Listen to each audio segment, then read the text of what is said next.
Hey everybody, I'm Mike. I make video games professionally. Oh my gosh, I know, I'm living the dream. And you can too. No kidding. So a lot of my friends have asked me, Mike, how do I get into video games?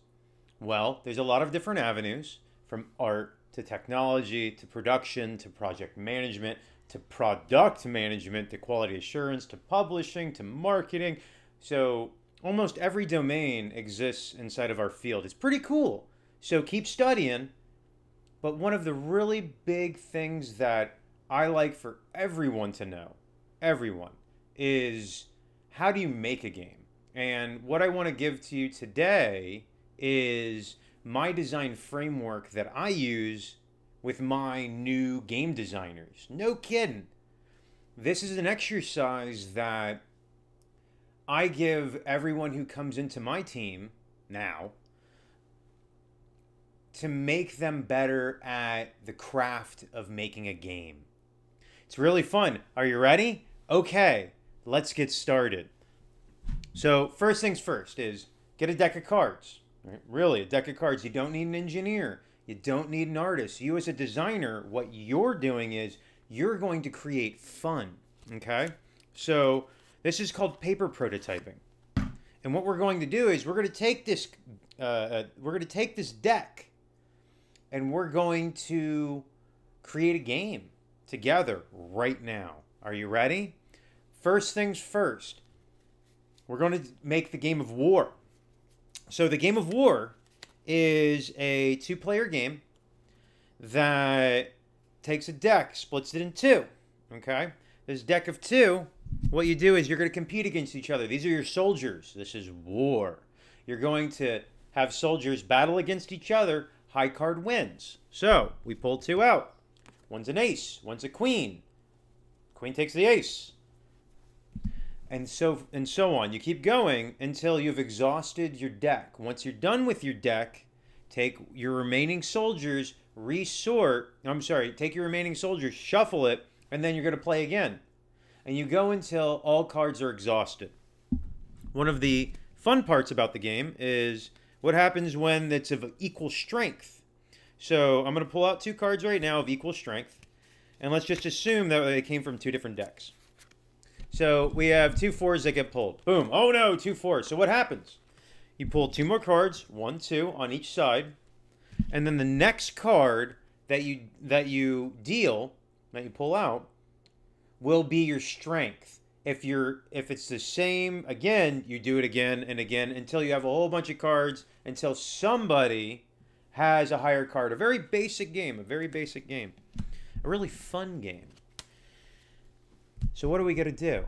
My challenge to you is you're going to take this game and you're going to create one innovation. You're going to change it just one thing.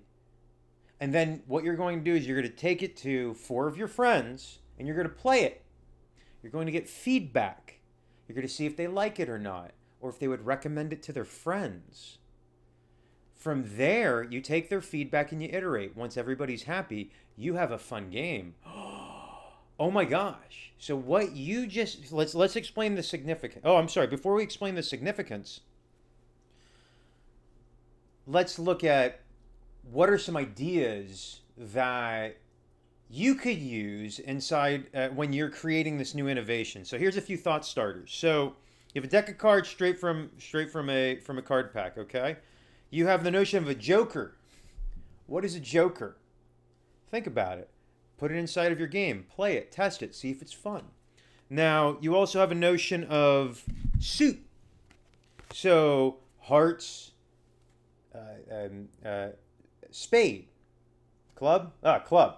There we go, fun.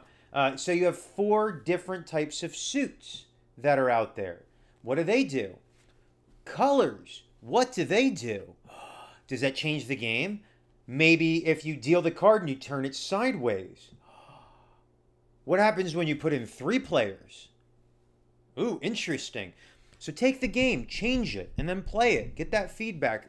So the significance of this exercise is, 1, you're starting with fundamentally a fun game. I don't know if you know this, but but this game has been around since King Arthur's time, and it really hasn't changed.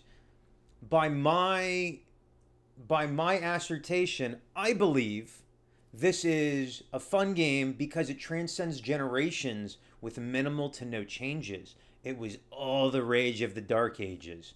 No kidding. When you had a lot of time, this game does take a lot of time, it's quite a bit of fun with a very simple interface. Okay? So you're starting with fun, and what you're doing is you're creating a mod. I know! So you've probably heard of mods. So this is, you're taking a game and you're doing an adaptation. You're evolving this game into something that is completely new, that's rooted in a foundation of fun, that's already proven fun.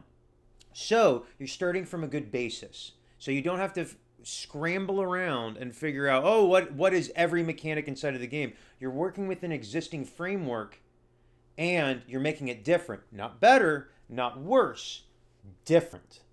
It's very, very important to remember. So as you go and create these new games, I'd love to hear. Send them in your comments. Send them to me. I'm on social, at Mike Pagano. I'd love to hear from you. I found that this design has really helped my designers level up their game to really understand what a foundation, what the foundations of game design really is. And that's to create something fun, something that engages, that retains, maybe something that somebody would want to spend money on and tell their friends about. So good luck. Have fun designing. Remember, create, finish, get it done, send it to me, and iterate. Try to find the fun. It's a fun discovery process. And by using this, remember, it will be directly applicable to you getting a job in the game industry. Good luck, and talk to you soon.